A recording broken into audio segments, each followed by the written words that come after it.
Let me begin by thanking most profoundly the Africa Leadership Organization for having found me worthy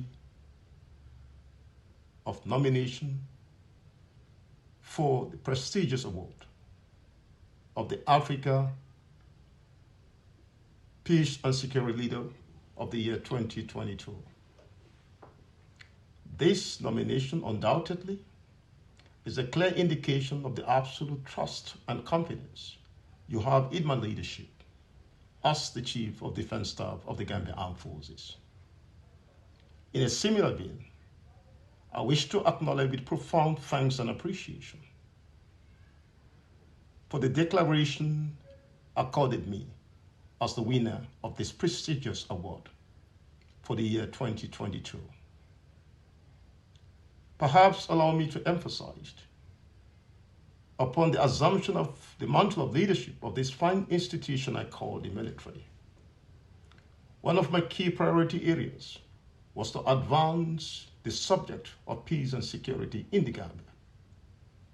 On the basis of that, I've engaged serving members of the military, civil society organizations, government functionaries, other members of the security services as well, on the need to preserve the peace and tranquility of this country.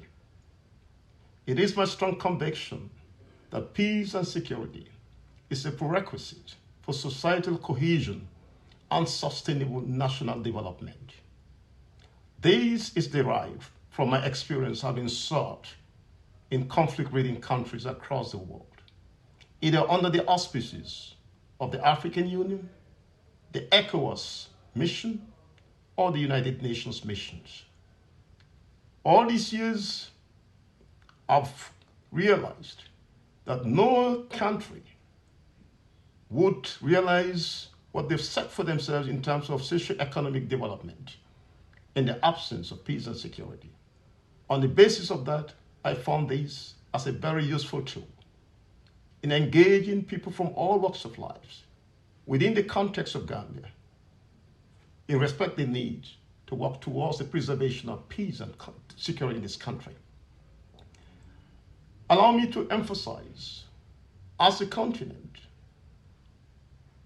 for us to realize what we've set for ourselves in terms of Agenda 2063, central in that achievement is the need to have peace and security in the continent.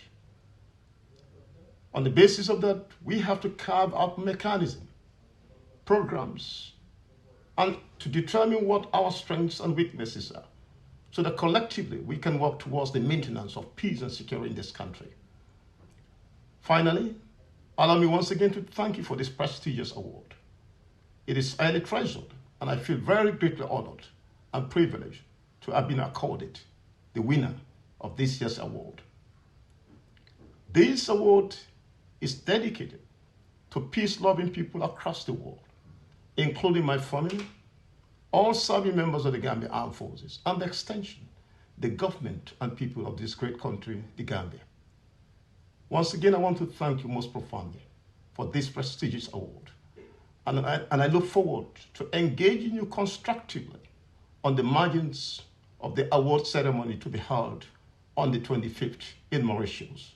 With that said, once again, thank you for the award.